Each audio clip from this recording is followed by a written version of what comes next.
So this video is on two topics. One is, unfortunately, there was a man named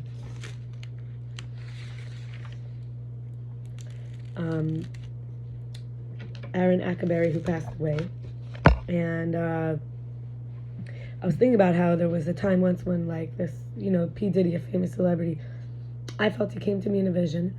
They were saying bad things about him. He eventually died in prison. And I felt like he came to tell me he was innocent. And I felt this way about Aaron Akaberi. I feel someone lied about him.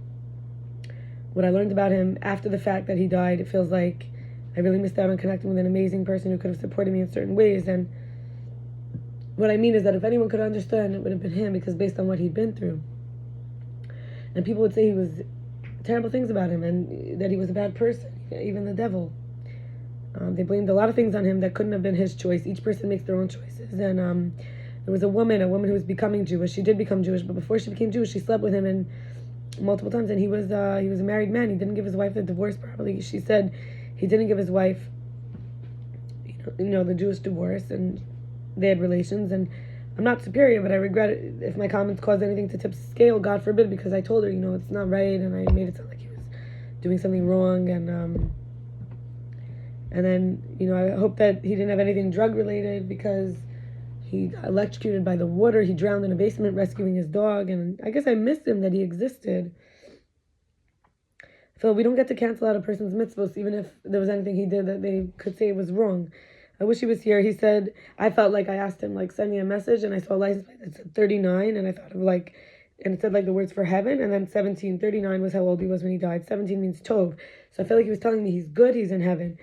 He was a great man with many incredible skills, and I have to be grateful for life with people. He missed his child. His ex prevented him from officially seeing her, or him. It was a boy. I don't know. And I just feel like, I traveled very far with somebody to go to the grave, and it was very sad that, I learned so much about him after he died. I met him a few times, and he never acted in the way like they had accused. Never. I don't believe it. And then, the second topic is in November, closure, right? So we're talking about closure.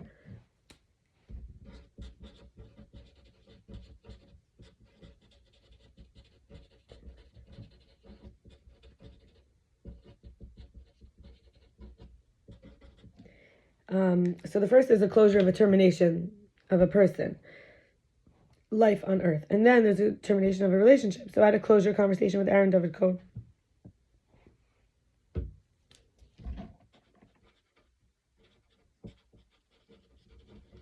And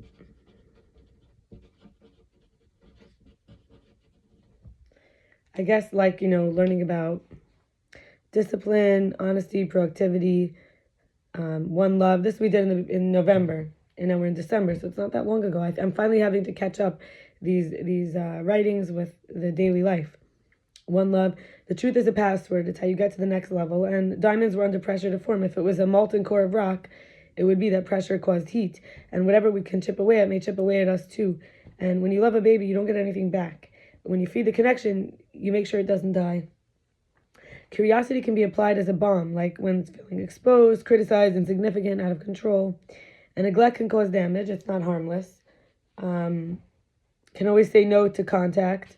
Being distracting, waiting. Can say no to the contact, to the being, to the distracting, to the waiting. And it's the person behind the mask that matters. The people who become, with enough integrity that they don't need to wear the mask as much. That's as much of a mask is precious. And the man has to be an executive in the relationship, where he makes the woman have good feelings. It's called hadras panim, like to greet with a beautiful face. In other words, she feels beautiful with him. She likes herself with him. They always leave off on a good note, because then he will get the goods, the merch, the money that he wants from the business that they're doing. And if someone wants to say they did their best, they also have to acknowledge when they did their worst, because of inner conflict, resentments locked in the body, unresolved trauma, and so on. And I want to add that included in skills and resources is a social support or a network. And now,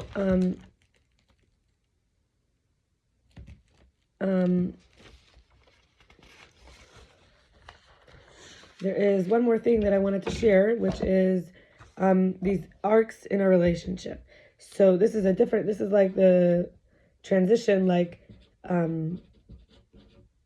from Busayo Gene, BUSAYO_Gene on Instagram.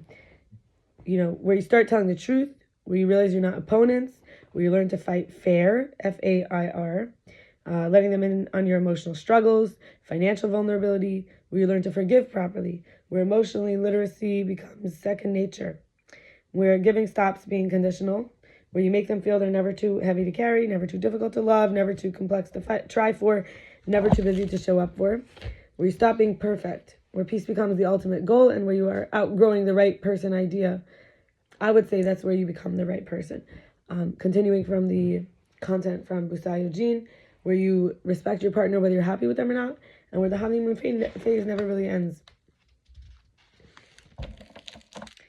And then regarding like the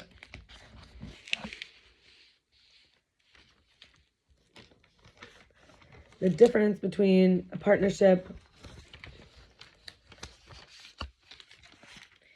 and a relationship, because this is a different kind of transition. So, you know, we make closure with the old transition to get to the new one, right? So, there's an Instagram account called deeplove.quote on Instagram. And this one, so they say, the reminder is that a relationship happens by chance. A partnership is built with intention, communication, emotional maturity. A relationship, and here we're not saying a relationship and a partnership are like, we're not saying a relationship is better than a partnership, or like the partnership is, that a partnership is not a relationship.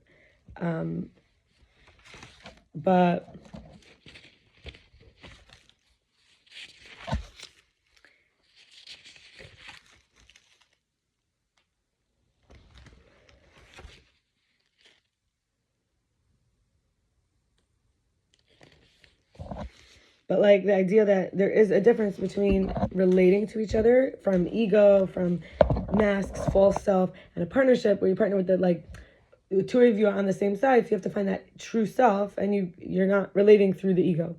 So a relationship would be you're relating to some version, and then the partnership is where you really both take responsibility, like it said, intentionally with communication and emotional maturity. So a relationship, the way that we've defined it here, not to say that a partnership is not a kind of relationship, but there's an uneven power balance. Somebody's a parent-child, or one leading, one following. A partnership would be equality as the foundation. Decisions, emotions, responsibilities are shared. In a relationship, connection feels like autopilot, staying out of comfort, fear, or habit, and one partner often carries the weight, soothing, planning, apologizing while the other withdraws. Meanwhile, in a partnership, there's emotional, mental, physical effort, and it's shared. Both partners take responsibility for their part and show up equally, and love is an active, conscious choice. Both people keep choosing the other through effort, empathy, and communication.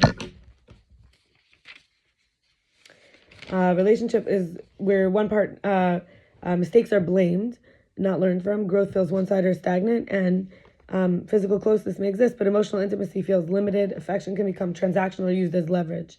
In a partnership, intimacy is rooted in trust and vulnerability. Both partners prioritize connection, comfort, and shared pleasure in every sense, and each partner owns their actions and commits to personal relational growth. Accountability strengthens the bond. In a relationship, needs can go unmet because communication feels risky or exhausting. Silence or defensiveness replaces real dialogue, and respect is not consistent. One or both partners often feel unheard or dismissed. There's walking on eggshells or avoiding topics to keep the peace. Meanwhile, in a partnership, both partners actively anticipate and check in on each other's needs. They can talk about hard things without turning to blame. And respect is mutual and lived out daily. Even during conflict, both people feel emotionally safe enough to speak their truth without fear. In a relationship, big blowouts or cold distance, issues get buried or resurface repeatedly because no one feels safe enough to be honest. While, a partnership, difficult conversations happen calmly, respectfully, and with a focus on understanding, not winning. So we're going to stop here on this topic. And I think I'll do another video shortly. This video is for Thursday, but I think I'll do another one for Friday, just because Friday's a short day. All right. All the best. Bye.